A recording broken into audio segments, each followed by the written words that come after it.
नमस्कार दोस्तों, मैं डॉक्टर योगेश साहब आज आपके सामने बीएससी पार्ट फर्स्ट का अपने जो फर्स्ट यूनिट पढ़ा रहे थे उसमें बी पार्ट ले रहा हूँ, जिसमें हमने एटॉमिक और आयनिक रेडियाई की बात हम करेंगे आज। इससे पहले आपको पीरियोडिक टेबल में हमने आवर्त और वर्ग के बारे में डिस्कशन किया था।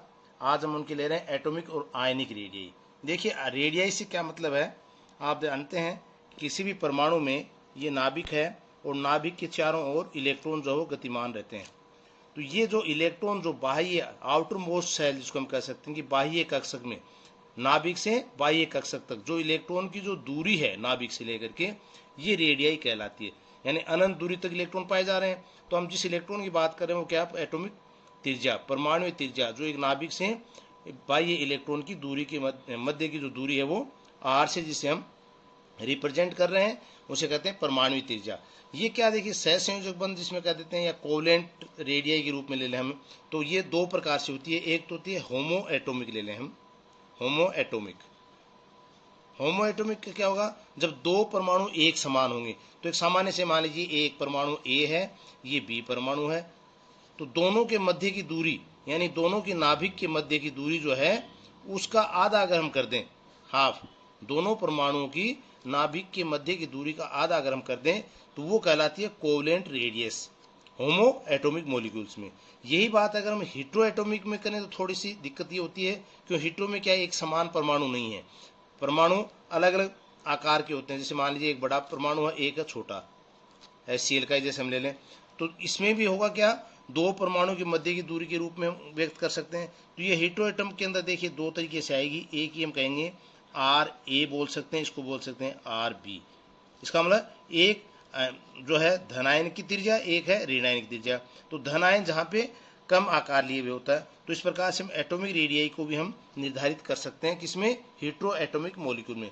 तो परमाणु के बाह्यतम इलेक्ट्रॉन की जिसकी हम बात कर रहे थे, यहाँ पे देखिए आपको सिर्फ दिखाया मैंने कि कोवलेंट रेडियाइस इन होमो एटॉमिक मॉलिक्यूल्स में, जब दो समान परमाणु हैं और ये दो असमान परमाणु, जिसमें एक परमाणु हमने छोटा दिखाया, एक परमाणु बड़ा दिखाया है, ये कोवलेंट रेडियस है ना हीट्रो एटॉमिक मॉलिक्यूल्स में है। वही तरीका हम दोनों के नाभिक का आधा जब कर रहे हैं, ये धनावेश की त्रिज्या होगी, ये ऋणावेश की त्रिज्या होगी। तो परमाणु की बाह्यतम इलेक्ट्रॉन और नाभिक के मध्य की दूरी को हमने क्या कहा, परमाणु त्रिज्या कहा है। किसी तत्व के द्विपरमाणु अणु के लिए उसकी अंतर नाभिक की दूरी के आधा उसको सहसंयोजक या परमाणु त्रिज्या, सहसंयोजक परमाणु त्रिज्या कहते हैं। अक्सरी विवर्तन से जब हम इसको एनालिसिस करते हैं तब आप देखते हैं इसके अंदर कि इस प्रकार से हम कह सकते हैं कि डी, ए और बी, यानी ए परमाणु की त्रिज्या, बी परमाणु त्रिज्या, दोनों में क्या कह सकते हैं RA प्लस RB। इसका मतलब दोनों की मिलाकर जो त्रिज्या वो क्या होगी, दोनों परमाणु की त्रिज्या होगी। यहाँ पे हम RB का मान निकाल सकते हैं, RA का, यानी RB का मतलब है बी परमाणु, जो हमने दूसरा परमाणु ले रखा, RA एक दूसरा परमाणु, अर्थात एक धनावेश का परमाणु, एक हमारे पास ऋणावेश का परमाणु है। तो दोनों को इससे भी हम ज्ञात कर सकते हैं। RB बराबर हम क्या कर सकते हैं, D, एटॉमिक रेडियस किसकी आएगी, AB की, माइनस RA। अगर एक की हम कम कर देंगे तो बी की निकल जाएगी, RA को लेंगे तो बी की कम कर देंगे। इस प्रकार से भी हम इसको एक्सरे विवर्तन की सहायता से ज्ञात कर सकते हैं।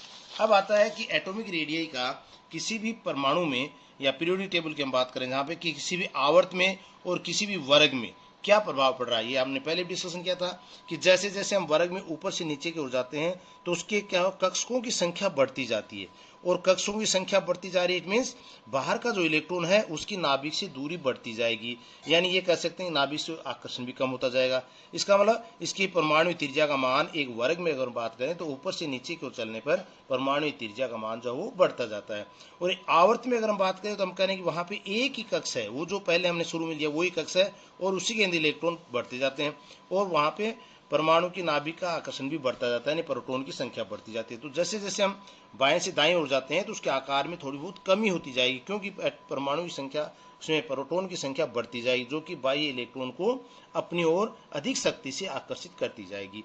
तो इसी बात को हम यहाँ पे थोड़ा सा पॉइंट वाइज हम ले सकते हैं कि वर्ग में ऊपर से नीचे जाने पर परमाणु त्रिज्या का मान बढ़ता है। बस हमने कारण बताया क्या, एक एक मुख्य कोश का बढ़ता जाना, यानी एक एक ऑर्बिट का बढ़ते हुए जाना। आवर्त में बाएं से दाएं जाने पर त्रिज्या का मान घटता है। क्यों, परमाणु संख्या बढ़ने पर नाभिक में प्रोटॉन की संख्या बढ़ती जाती है, अर्थात नाभिक ये आवेश बढ़ता जाता है, और इलेक्ट्रॉन उसी बाह्य कोश में भरते जाएंगे। ऐसी अवस्था में बाह्यतम परिधि वाले इलेक्ट्रॉन पर नाभिक के आकर्षण का मान जो वो बढ़ता जाता है।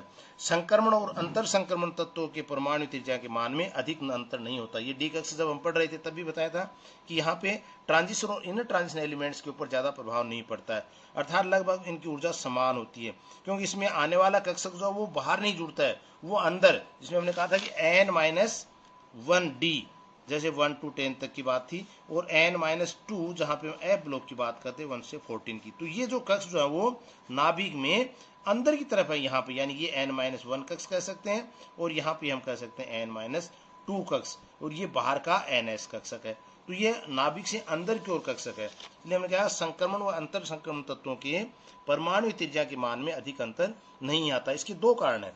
पहला क्या है, बढ़ते हुए नाभिकीय आवेश के कारण नाभिकीय आकर्षण बल बढ़ता है, जो इसमें नाभिक के निकट करता है, यानी इलेक्ट्रॉन को अगर हम बढ़ते हुए नाभिकीय आवेश की बात करें तो वो अपने और आकार को कम करता जाएगा। दूसरा, भीतर के डी और एफ यानी अंतर संक्रमण और संक्रमण कक्षकों में इलेक्ट्रॉन जो परिधि के इलेक्ट्रॉन को प्रतिकर्षित करते हैं, जिसको हमने नाम दिया था शील्डिंग इफेक्ट, और नाभिकीय आकर्षण के बीच में रोक करके बाह्यतम परिधि के इलेक्ट्रॉन को शिल्डेड कर देते हैं, परिरक्षित कर देते हैं, और इन्हें नाभिक से दूर करते हैं, अर्थात दोनों विपरीत बल एक दूसरे को संतुलित कर देते हैं। इसलिए हमने कहा कि संक्रमण और अंतर संक्रमण तत्वों के अंदर परमाणु त्रिज्या का मान लगभग समान सा रहता है, और ये दोनों बल स्थिर बना देते हैं। जहाँ पे यहाँ देखा है आपको, ये नाभिक है, नाभिक के अंदर आप देखिए n-1 डी ऑर्बिट जिसके हम बात कर रहे थे अंदर का कक्षक है, और n-2 जो वहाँ पे और भी अंदर का कक्षक हो जाए। ये न्यूक्लियोटाइडेशन जो इलेक्ट्रॉन की बात कर रहे हैं, आउटर मोस्ट शेल क्या है, ns ऑर्बिट, और यहाँ पे शील्डिंग इफेक्ट दिखाया कि बाह्य इलेक्ट्रॉन को नाभिक से आकर्षण को रोकना,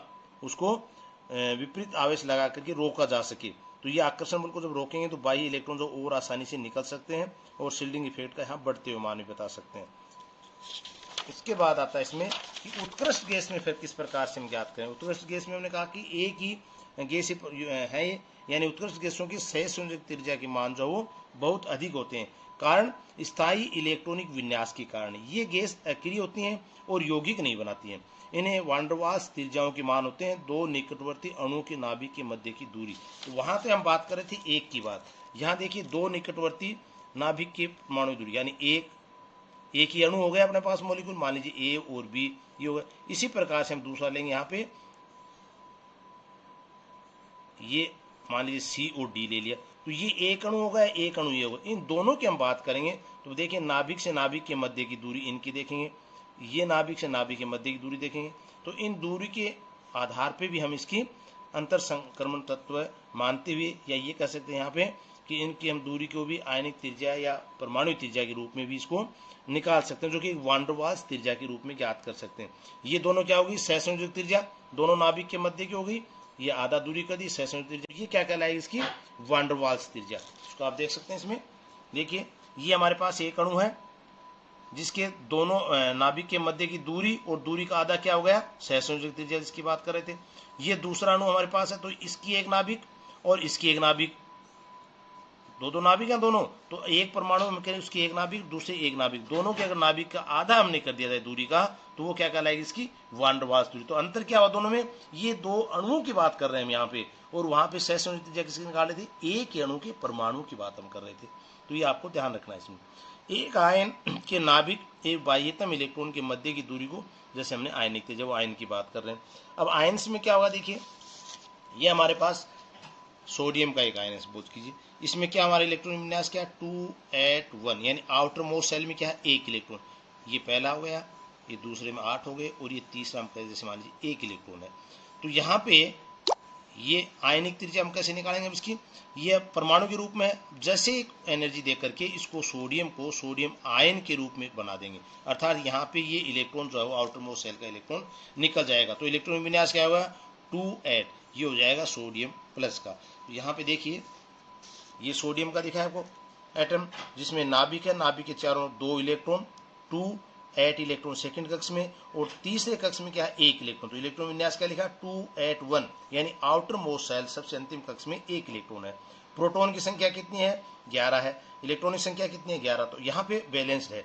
लेकिन जैसे ही आयन के रूप में आएगा, इसका मतलब मैंने बताया था कि बाह्य कक्षक है वो ऊर्जा की मात्रा भी कर सकते हैं, जो कि बाह्य कक्षक से किसी इलेक्ट्रॉन को निकालने के लिए दी जाती है, जिसको आयनिक त्रिज्या कहते हैं। क्योंकि आयन बन रहा है उसमें, तो यहाँ पे सोडियम आयन बन गया, बनने से क्या होगा बाह्य आउटर मोस्ट सेल जो था वो सेल भी खत्म हो गया, वो इलेक्ट्रॉन भी निकल गया, तो इलेक्ट्रॉनिक कॉन्फिगरेशन क्या हो गया 2 8, और प्रोटॉन की संख्या क्या होगी 11। तो हम क्या कर सकते हैं, इलेक्ट्रॉन की संख्या 10 रहेगी, प्रोटॉन की संख्या 11। पहले में क्या था, इलेक्ट्रॉन की संख्या 11 थी, प्रोटॉन की संख्या भी 11 थी, तो यहाँ पे बैलेंस थे। अब क्या हुआ, यहाँ पे इलेक्ट्रॉन की संख्या कम होगी और प्रोटॉन की संख्या बढ़ गई है, तो स्वाभाविक है जब प्रोटॉन की संख्या बढ़ जाएगी तो नाभिकीय आकर्षण का मान बढ़ जाएगा। बढ़ने से आप देखेंगे कि त्रिज्या के मान में कमी आ जाएगी। जहाँ पे हम सोडियम परमाणु की त्रिज्या की बात करें 1.86 एंगस्ट्रॉन होती है, वहीं पे सोडियम आयन की त्रिज्या जो है 1.02 एंगस्ट्रॉन होती है। तो ये पूछा जा सकता है क्या कारण है, किसी परमाणु की आयनिक त्रिज्या है वो अपने परमाणु की त्रिज्या से कम होती है, तो आयन की त्रिज्या कम होने का हम यहाँ पे कारण भी दे सकते हैं। इधर देखिए, अब हम ऋण आयन की बात करें, वहाँ सोडियम की बात करें, हम क्लोरीन की बात कर लें। क्लोरीन में क्या होता है, आउटर मोस्ट शेल में 7 इलेक्ट्रॉन, यानी 2 at 7, पहले में 2 इलेक्ट्रॉन, दूसरे कक्ष में 8 और तीसरे में कितने हैं 7 इलेक्ट्रॉन। तो प्रोटॉन की संख्या भी कितनी है 17, 17 17 बराबर है, तो रेडियाई क्या होगी इसकी 0.99 एटॉमिक रेडियस जो आ गई। अब देखिए, अगर आयनिक रूप में लें तो यहाँ से 7 इलेक्ट्रॉन तो बाह्य कक्षक से नहीं निकल सकते, तो आसान तरीका क्या होता है, किसी भी कक्षक में जो परमाणु बाहर है उसके पास 1 इलेक्ट्रॉन हो, तो वो 1 इलेक्ट्रॉन आसानी से क्लोरीन जो ग्रहण कर सकता है, इसके हम सब क्लोराइड आयन बन जाएगा, अर्थात 1 इलेक्ट्रॉन की यहाँ पे वृद्धि होगी। यहाँ पे इलेक्ट्रॉन विन्यास क्या हुआ 2 at 8, इसका मतलब कितने हो गए 8 8 16 और 2 18, इलेक्ट्रॉन की संख्या कितनी होगी 17 से 18 बन गई। तो लेकिन प्रोटॉन की संख्या कितनी है अपने पास, अभी भी 17 ही है, जो कि पहले भी थी। इसका मतलब यहाँ प्रोटॉन की संख्या में कमी हो रही है और इलेक्ट्रॉन की संख्या में वृद्धि हो रही है, तो क्या होगा कि रेडियाई के अंदर वृद्धि हो जाएगी, कितनी 1.81 एंगस्ट्रॉन होगी, जो कितनी थी 0.99। तो हम कह सकते हैं किसी भी धनावेश के अंदर बनने में परमाणु की त्रिज्या या आयनिक त्रिज्या कम हो जाती है, और किसी भी ऋण आवेश के बनने से उसकी त्रिज्या जो है वो बढ़ जाती है। तो दोनों कारण हम इलेक्ट्रॉनिक विन्यास से भी दे सकते हैं। यहाँ पे एग्जाम्पल भी बता सकता है, पोटेशियम का, आर्गन का, क्लोराइड का, ये सम इलेक्ट्रॉनिक है। सम इलेक्ट्रॉन जिसके आउटर मोस्ट शेल या इलेक्ट्रॉनिक कॉन्फिगरेशन जो एक समान है, वो समान कब है, ऑर्गन का कितना 18, यहाँ अगर पोटेशियम कितना 19, तो एक इलेक्ट्रॉन निकाल दिया, कितने बन गए 18। क्लोरीन में कितना होता है 17, एक जोड़ दिया कितने 18, तो टोटल क्या हो गया तीनों का, वही 18 18 आ रहा है। इसका मतलब इसको क्या करें, सम इलेक्ट्रॉनिक स्पीसीज नाम दे देते हैं। अब है कि आयनिक रेडियस ज्ञात करने का मेथड क्या है। तो पहला मेथड में क्या है, ऐसे यौगिक का चयन करते हैं इसमें जिसका ऋणायन धनायन ऋणायन की तुलना में अत्यंत छोटा हो। जैसे फॉर एग्जांपल लिथियम क्लोराइड हमने लिया, तो प्राप्त आयोडाइड की त्रिज्या का मान ज्ञात करके हम पोटेशियम आयोडाइड की त्रिज्या के मान से आयोडाइड का मान घटा करके पोटेशियम की ज्ञात कर लें। कहने का अर्थ क्या हुआ, यहाँ पे कोई भी हम ज्ञात यौगिक ले लें, जैसे लिथियम आयोडाइड हमने लिया, उसमें क्योंकि लिथियम छोटा है, आयोडाइड बड़ा, तो आयोडाइड की आराम से हम त्रिज्या ज्ञात कर सकते हैं, और उस त्रिज्या की सहायता से क्या करें, पोटेशियम आयोडाइड की त्रिज्या ज्ञात की हमने, तो क्योंकि आयोडाइड की वहाँ से निकाल देंगे तो बच क्या गई पोटेशियम की त्रिज्या, तो पोटेशियम की त्रिज्या को हम ज्ञात कर सकते हैं। तो भाई आयनिक बंध दूरी क्या होगी, दोनों नाभिक के मध्य की दूरी D R plus R minus, ये आर होगी धनावेश की त्रिज्या, ऋणावेश की त्रिज्या होगी आर माइनस 1। दूसरा मेथड इसका है पॉलिंग मेथड। ये पूछा जाता है कई बार कि पॉलिंग मेथड क्या है। पॉलिंग मेथड में क्या है, एक संयोजी आयनों की त्रिज्या उनके प्रभावी नाभिकीय आवेश के व्युत्क्रमानुपाती होती है, यानी आर प्लस माइनस कोई भी हम आयन ले सकते हैं, व्युत्क्रमानुपाती 1/ZF। ZF क्या है यहाँ पे, प्रभावी नाभिकीय आवेश, प्रभावी नाभिकीय आवेश के साथ किस प्रकार से इसका व्युत्क्रमानुपाती का संबंध है। ये देखिए जेड इफेक्ट हमने कहा प्रभावी नाभिकीय आवेश, इलेक्ट्रॉन ई क्या है स्थिरांक है, ये यहाँ पे हमने जेड ई इफेक्ट दिखाया, ये क्या है स्थिरांक, जिसका मान बाह्यतम इलेक्ट्रॉन की मुख्य क्वांटम संख्या के ऊपर निर्भर करता है। ये सी के रूप में दिखा दिया हमने, ये नहीं सी है, तो ये सी के रूप में है C/ZF। तो एग्जाम्पल जैसे पोटेशियम क्लोराइड, सोडियम क्लोराइड में हमने कहा कि सी, यानी यहाँ पे एक आपको एस, जिसको हम कहते हैं स्क्रीनिंग कांस्टेंट। स्क्रीनिंग कांस्टेंट जो होता है वो एक नियतांक है, एक मान निश्चित होता है प्रत्येक कंपाउंड के लिए। यहाँ पे पोटेशियम क्लोराइड, सोडियम क्लोराइड इनका हम ले रहे हैं, तो आप देखेंगे यहाँ पे इसका मान जो एक समान है, जिसका मान है 4.9। तो यहाँ पे इसको निकालें तो R plus upon R minus और जेड माइनस प्लस जेड, यानी इसका मतलब क्या हो, ये धनावेश की त्रिज्या अपॉन ऋणावेश की त्रिज्या इक्वल टू ऋणावेश की त्रिज्या माइनस एस अपॉन नाभि के इफेक्ट जो है किसका, जेड धनावेश का माइनस एस। ये क्या है हमारे पास, प्रभावी नाभि की आवेश ऋणावेश का, प्रभावी नाभि की आवेश धनावेश का माइनस एस। एस में क्या था, आवरण नियतांक, जिसको कहते हैं स्क्रीनिंग कांस्टेंट, और ये इलेक्ट्रॉन विन्यास के ऊपर निर्भर करता है। जैसे सोडियम फ्लोराइड के लिए हमने लिया, तो यहाँ आप देखेंगे कि सोडियम और फ्लोराइड इन दोनों के अंदर देखिए कितना, सोडियम का 9 माइनस 4.9, ये 11 माइनस 4.5, यानी ये धनावेश का हो गया इफेक्ट, ये किसका होगा, ऋण, मैंने कहा होता है ना आपको, जेड माइनस, ये किसका है, ऋण आवेश का ऊपर आएगा, धनावेश का नीचे आएगा, और दोनों का माइनस क्या हुआ, एस। एस में क्या 4.5, ये निश्चित है सोडियम फ्लोराइड के लिए। तो सोडियम का मान आ गया वो फ्लोराइड का 4.5 और ये आ गया 4.5। तो इस प्रकार से हम इसकी त्रिज्या का मान को ज्ञात कर सकते हैं। जैसे सोडियम के हमने कहा 0.95 एंगस्ट्रॉन, आर एफ फ्लोराइड की आई 1.3 एंगस्ट्रॉन। अब देखिए यहाँ पे एक आपको एटॉमिक नंबर और रेडियाई के अंदर संबंध बताया गया है। ये हेलोजन फैमिली को हमने लिया है। यहाँ आप देखेंगे फ्लोराइड, क्लोराइड, ब्रोमाइड, आयोडाइड, इसका मतलब एटॉमिक नंबर जो बढ़ते जा रहे हैं 9, 17, 35, 53। इसके साथ क्या हुआ कि एटॉमिक रेडियाई के मान में क्या परिवर्तन, एक क्रमिक परिवर्तन होता जा रहा है। आप देखिए कि मान बढ़ता जा रहा है। इसका मतलब क्या, ये वर्ग वाली स्थिति हम ले सकते हैं। फ्लोराइड से नीचे क्या है, क्लोराइड, क्लोराइड से नीचे ब्रोमाइड, ब्रोमाइड से नीचे आयोडाइड। तो यहाँ पे नंबर ऑफ कक्ष जो है वो बढ़ते जा रहे हैं। इसका मतलब स्वाभाविक है कि एटॉमिक रेडियाई बढ़ती जा रही है।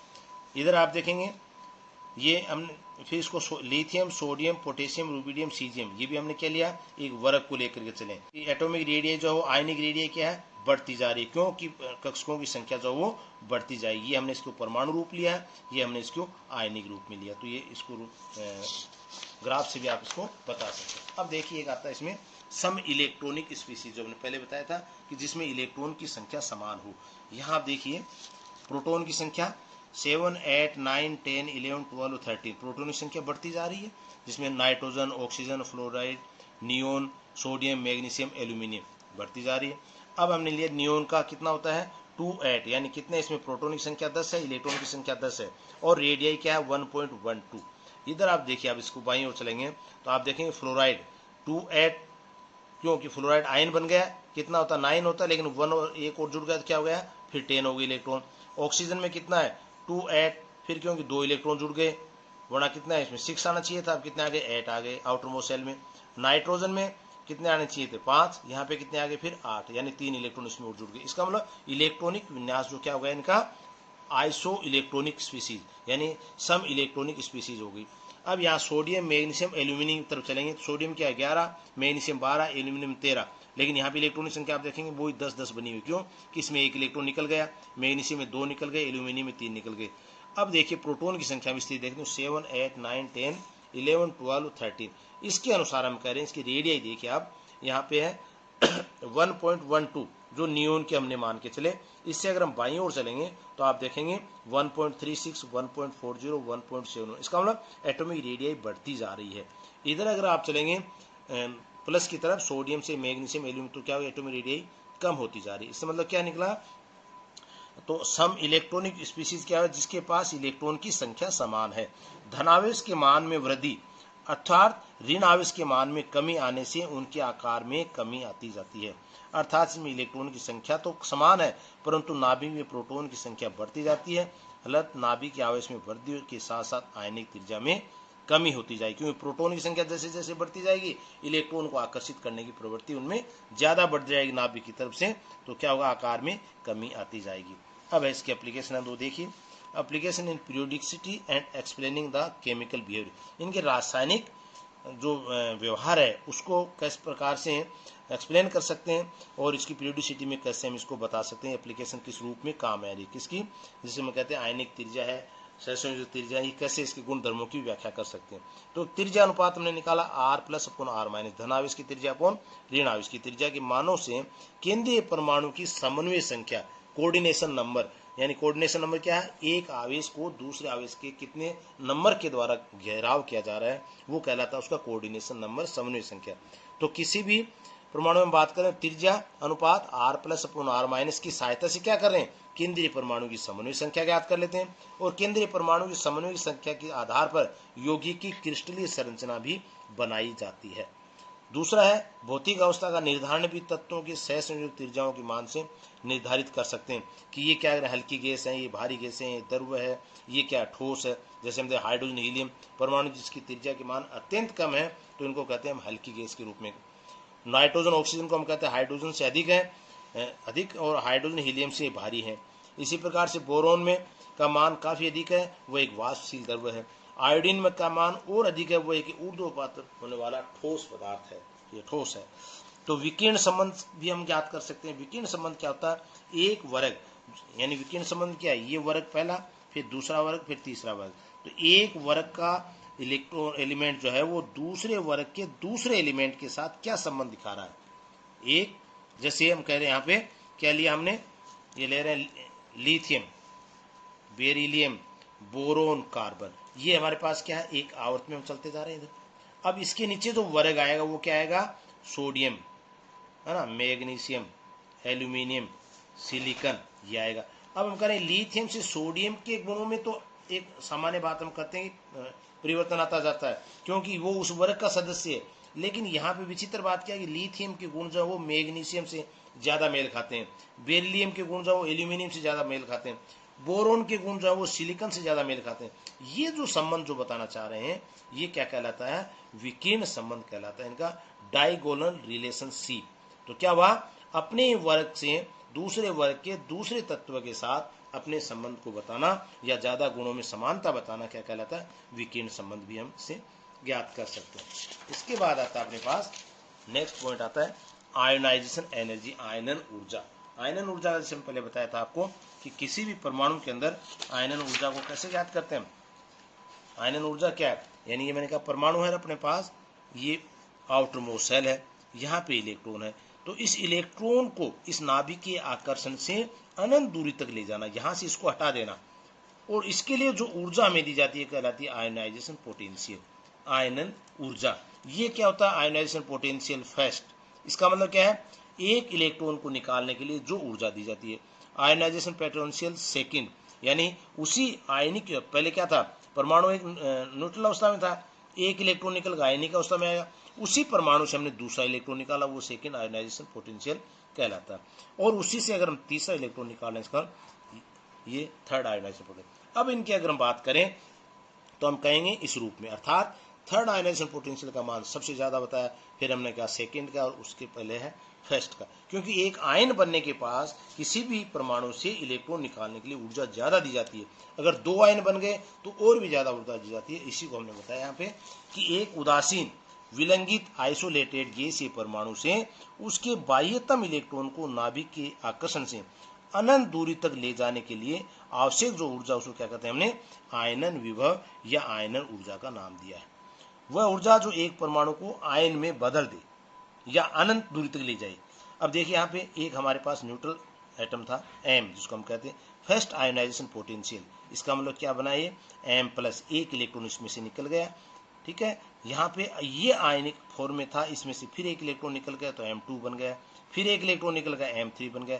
इसका मतलब क्या है? Ionization potential first, ionization potential second, ionization potential third की स्थिति को हमने यहाँ पे किया है। अब आते हैं इसको प्रभावित करने वाले कार्य क्या क्या है, यानी आयनन ऊर्जा किस किस से प्रभावित हो सकती है। तो आप सामान्य से रूप से आपको रटने की जरूरत नहीं। आप देखिए आयनन ऊर्जा से मतलब क्या है कि नाभिकीय आकर्षण जो है वो उसको कैसे कम किया जा सकता है, नाभिकीय आकर्षण को कैसे बढ़ाया जा सकता है, उसमें प्रोटॉन की संख्या से क्या प्रभाव पड़ रहा है, उसमें क्वांटम नंबर से क्या प्रभाव पड़ा, नाभिक के नजदीक जो इलेक्ट्रॉन है उसका उससे क्या प्रभाव पड़ा। तो यही उसके क्या हो जाएंगे? फैक्टर हो जाएंगे। पहला फैक्टर हमने लिया फैक्टर अफेक्टिंग आयोनाइजेशन एनर्जी, यानी आयोनाइजेशन एनर्जी को प्रभावित करने वाले कारक। पहला है न्यूक्लियर चार्ज, यानी प्रभावी नाभिकीय आवेश। तो ये क्या होगा? प्रोपोर्शनल होगा, यानी ionisation potential proportional to nuclear charge. Nuclear charge प्रभावी नाभिकीय आवेश के व्युत्क्रमानुपाती होता है, अर्थात न्यूक्लियर चार्ज बढ़ेगा तो आयोनाइजेशन पोटेंशियल का मान ही बढ़ेगा, न्यूक्लियर चार्ज कम होगा आयोनाइजेशन पोटेंशियल का मान भी कम हो जाएगा, इलेक्ट्रॉन को आसानी से निकाला जा सकता है। सेकेंड हमने लिया principal quantum number. Principal quantum number क्या था? मुख्य क्वांटम संख्या। ये व्युत्क्रमानुपाती होता है। यहाँ पे मैंने कहा ionisation potential inversely proportional to 1/4 number का मान अगर बढ़ेगा तो ये आयोनाइजेशन पोटेंशियल का मान कम होगा, ये कम होगा तो ये बढ़ेगा। थर्डली था एजिमुथल क्वांटम नंबर, दिग्सी क्वांटम नंबर। जिसे मैंने कहा कि पेनिट्रेटिंग क्षमता यानी भेदन क्षमता किसकी अधिक होती है। हम जानते हैं नाभिक के पास सबसे पहले क्या आता है, एस कक्षक होता है अंदर की ओर, उसके बाद पी कक्षक होता है, फिर डी कक्षक होता है, बाद में एफ कक्षक होता है। इस प्रकार से हम इसकी भेदन क्षमता की बात करते हैं। तो आयनाइजेशन पोटेंशियल का मान कम होता जाएगा, अर्थात नाभिक के पास से किसी इलेक्ट्रॉन को निकालने के लिए बहुत ऊर्जा की आवश्यकता होगी। तो ये भी उसके प्रभावी कारण है। अगला लिया हमने शील्डिंग इफेक्ट। मैंने कहा था शील्डिंग इफेक्ट में परिरक्षण प्रभाव जितना अधिक होगा उतना ही उसका प्रभावी नाभिकीय आवेश कम हो जाएगा, और जितना प्रभावी नाभिकीय आवेश कम होगा उसके आयनाइजेशन पोटेंशियल का मान भी कम हो जाएगा। नेक्स्ट है completely filled and half filled सब सेल्स।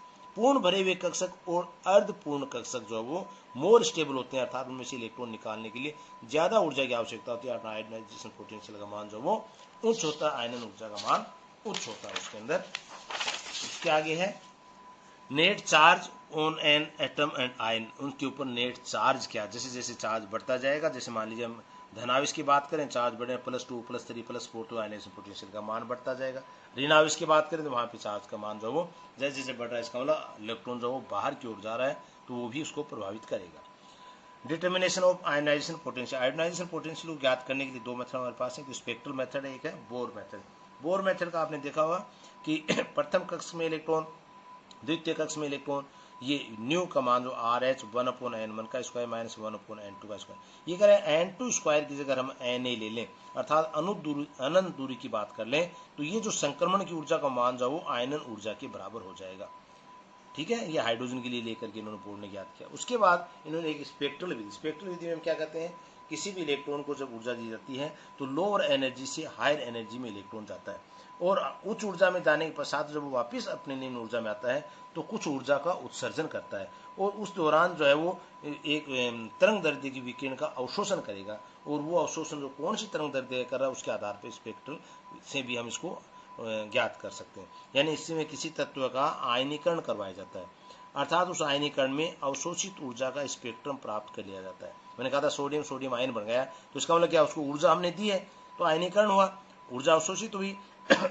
तो परमाणु आयनन के लिए जिस तरंग दैर्ध्य विकिरण का अवशोषण करेगा, अब जो ऊर्जा एब्जॉर्ब कर रहा है इलेक्ट्रॉन निकालने के लिए, वो कौन सी ऊर्जा को एब्जॉर्ब कर रहा है, कौन सी तरंग दैर्ध्य को एब्जॉर्ब कर रहा है, वो उस तरंग दैर्ध्य की रेखा को प्राप्त हो जाएगा, और वैसा स्पेक्ट्रल उसका शो हो जाएगा। अब देखिए इसमें ट्रेड्स क्या है आयनिक ऊर्जा आयनन विभव के लिए, कि ट्रेड्स का मतलब इसकी प्रवृत्ति क्या है, एक वर्ग में प्रवृत्ति क्या है, एक आवर्त के प्रवृत्ति क्या है। तो वर्ग में हम प्रवृत्ति हम साफ देखते हैं, ionisation potential first, lithium, sodium, potassium, rubidium, caesium. मैंने कहा था कि ये मान कम होते जाएंगे, क्यों कि नाभिक से इलेक्ट्रॉन की दूरी बढ़ती जाती है, और अर्थात इलेक्ट्रॉन को निकालने के लिए आसान हो जाता है और ऊर्जा कम दी जाती है। तो आप देखते हैं 520 496 419 403 3 ये ठीक है बिल्कुल।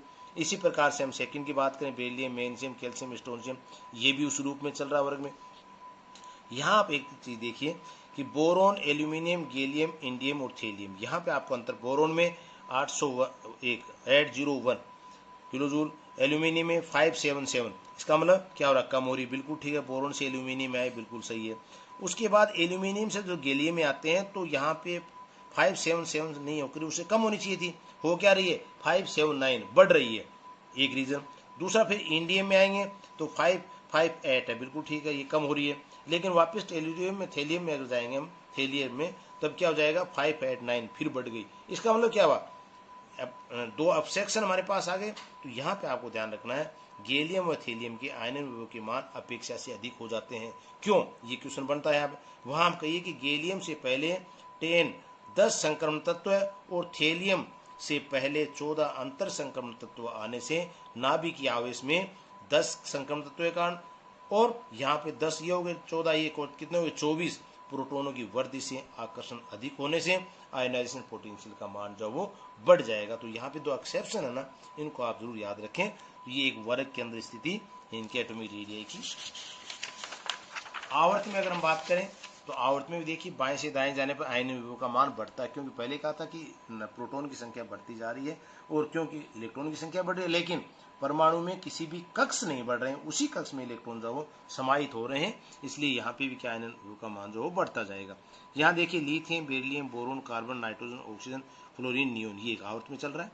यहाँ विन्यास आप देख पा रहे हैं, 2s1 2s2 यहाँ पे 2p1 qs खत्म हो गया, यहाँ पे पूर्ण भर गया, यहाँ पे 2p1 p2 p3 यहाँ पे अर्धपूरित हो रहा है, यहाँ पे 4 5 6। मैंने कहा था आपको पूर्ण भरा हुआ कक्षक अर्धपूरित कक्षक दोनों मोर स्टेबल होते हैं देन अदर कक्षकों से, यानी वहां से इलेक्ट्रॉन को निकालने के लिए हमें ऊर्जा की ज्यादा आवश्यकता पड़ती है। तो आयोनाइजेशन पोटेंशियल का मान अगर हम देखें तो आप देखिए 520899, उसके बाद फिर कम हो गया। इसका मतलब ये मान क्यों बढ़ रहा है? ये मान इसलिए बढ़ गया है कि बेरिलियम के अंदर पूर्ण कक्षक भर गया है। उसके बाद फिर 1086, लेकिन नाइट्रोजन के अंदर आप देखें 1402, यानी हाफ फील्ड होने के कारण फिर यहाँ पे बढ़ गया, फिर यहाँ कम हो रहा है। तो स्थिति यहाँ पे क्वेश्चन बन सकता है क्या कारण है। एक आवर्त में तो हमने कहा था कि मान जो बढ़ता जा रहा है, लेकिन यहाँ पे तो नाइट्रोजन और बेरिलियम के अंदर एक अलग मान आ रहा है। इसका मतलब क्या है? एक आवर्त में परमाणु क्रमांक बढ़ने से तत्व में आयन ऊर्जाओं के मान भी बढ़ते जाते हैं, लेकिन बेरिलियम और नाइट्रोजन के आयन विभव के मान अपेक्षा से बहुत ज्यादा बढ़ जाते हैं। इसका कारण क्या है? पूर्ण भरा हुआ कक्षक और अर्धपूर्ण कक्षक दोनों half filled and full filled orbitals are more stable than other orbits. Inert gas and full filled ionisation energy अधिक होगा। पहले पता है किसी परमाणु के इलेक्ट्रॉन त्यागने की प्रवृत्ति को क्या कहते हैं? विद्युत धनात्मकता, इलेक्ट्रोस्टैटिक्स। क्षार धातुओं के आयन विभव का मान अत्यंत कम होता है, अतः उसकी धनायन बनाने की प्रवृत्ति अत्यंत ही प्रबल होती है। लिथियम के अपवाद को छोड़कर सभी क्षार धातुएं केवल आयनिक यौगिक ही बनाती हैं, ये ध्यान रखना। अब एक क्वेश्चन बढ़ना है यहाँ पे आपके पास कि क्या कारण है NaCl फॉर्मेशन हो रही है परंतु NaCl2 नहीं बनता है। दूसरा आपके पास क्वेश्चन कौन सा बन रहा है इसके अंदर कि MgCl2 बनता है लेकिन MgCl नहीं बन रहा है। ये क्वेश्चन कई बार पूछे गए। तो सोडियम क्लोराइड तो बनता है लेकिन सोडियम NaCl2 नहीं बनता। कारण क्योंकि मैंने कहा था सोडियम के अंदर क्या था, जब परमाणु में पढ़ रहे थे कि आउटर मोस्ट सेल के अंदर आउटर मोस्ट सेल में एक इलेक्ट्रॉन है, तो ये इलेक्ट्रॉन आसानी से निकल सकता है। इसका मतलब इसकी वैलेंसी क्या हुई? एक। तो अर्थात एक ही इलेक्ट्रॉन यहाँ पे हम दे सकते हैं। एक तो दूसरा NaCl2 में क्या हुआ? यहाँ से 8 इलेक्ट्रॉन पूर्ण भरे हुए हैं, तो ये क्या बताया? 2 8 और 1। तो ये 1 इलेक्ट्रॉन तो दे सकता है, इसमें कोई दिक्कत नहीं है, कम ऊर्जा की आवश्यकता होगी, लेकिन 8 इलेक्ट्रॉन में से अगर हम इलेक्ट्रॉन निकालेंगे तो विन्यास क्या होगा? 2 8। अर्थात आउटर मोस्ट सेल में ऑक्टेट रूल, अष्टक नियम का पालना हो रही है। यहाँ से इलेक्ट्रॉन को निकालने के लिए अधिक ऊर्जा की जरूरत पड़ेगी, तो इसलिए मैंने कहा NaCl एक इलेक्ट्रॉन निकल सकता है, एक ही संयोजकता बन सकती है, तो बनने वाला क्या होगा? NaCl फॉर्मेशन हो जाएगी। NaCl2 बनने के लिए बहुत ऊर्जा की आवश्यकता होगी क्योंकि कक्षक पूर्ण भरा हुआ है, तो यहाँ पे ये पॉसिबल नहीं होगा। यहाँ इसी प्रकार से MgCl2 बन रहा है लेकिन MgCl नहीं बन रहा। क्यों? क्योंकि MgCl बनने के लिए जितनी ऊर्जा हमें चाहिए उस ऊर्जा में मैग्नीशियम के 2 इलेक्ट्रॉन निकल जाते हैं, ये ध्यान रखना। यहाँ पे 1 इलेक्ट्रॉन निकल रहा है लेकिन इस 1 इलेक्ट्रॉन के निकालने के लिए जो ऊर्जा जाती है, इसलिए हम कह सकते हैं MgCl2 बनता है, MgCl नहीं बन रहा। तो ये दोनों क्वेश्चन आप ध्यान रखना कि NaCl तो बनता है लेकिन NaCl2 योग्य नहीं बनता है, और MgCl2 बनता है परंतु MgCl नहीं बन रहा है, इसलिए मैंने इसको हाईलाइट किया। बोरोन के अत्यंत छोटे आकार के कारण उसमें आयन विभव का मान बहुत अधिक होता है, यह आ चुका। इसी प्रकार से ऑक्सी अम्ल अकार्बनिक क्षार दोनों ही OH समूह होते हैं। इसमें देखिए ऑक्सी अम्ल में भी OH समूह है, अकार्बनिक क्षार NaCl NaOH इनके अंदर भी क्या है? OH समूह है। लेकिन ऑक्सी अम्लों में ऑक्सीजन आयन बनाकर प्रोटॉन हाइड्रोजन मुक्त करता है, जबकि क्षार में OH आयन के रूप में मुक्त होता है। देखिए NaOH क्या क्या बना? आयोनाइजेशन पे sodium ion plus OH ion. प्रबल क्षार सोडियम में आयोनाइजेशन पोटेंशियल कम है। इसी प्रकार से अगर हम ClOH को हम ले लें, HOCl जिसकी बात कर रहे हैं, यहाँ पे ClOH है ना। इसी प्रकार से NO2OH की बात कर लें, तो यहाँ पे जो OH ग्रुप जो जुड़ा हुआ है या Cl या नाइट्रोजन आयोनाइजेशन पोटेंशियल के मान उच्च हैं, अतः इलेक्ट्रॉन मुक्त नहीं करते और ऑक्सीजन से, इस ऑक्सीजन से प्रोटॉन से इलेक्ट्रॉन लेकर के हाइड्रोजन मुक्त कर देते हैं, ये हाइड्रोजन मुक्त कर देते हैं। यहाँ पे NaClOH एक साथ लगा था OH ग्रुप में, तो ये मैंने क्या बताया आपको कि sodium NaOH, sodium ion OH ion प्रबल क्षार के रूप में, ClOH HOCl ले सकते हैं, N2OH में ले सकते हैं। यहाँ पे OH से जुड़ा हुआ क्लोराइड और नाइट्रोजन के IP के मान उच्च होते हैं, अतः इलेक्ट्रॉन मुक्त नहीं करता है। और ऑक्सीजन हाइड्रोजन से इलेक्ट्रॉन लेकर के प्रोटॉन के रूप में मुक्त कर देता है, प्रबल अम्ल है। तो NaOH की क्षारीय प्रबलता MaOH के ट्वाइस से अधिक होती है लेकिन KOH से कम होती है। ये भी एक अपवाद के रूप में है जो आकार के ऊपर निर्भर करता है। Thank you.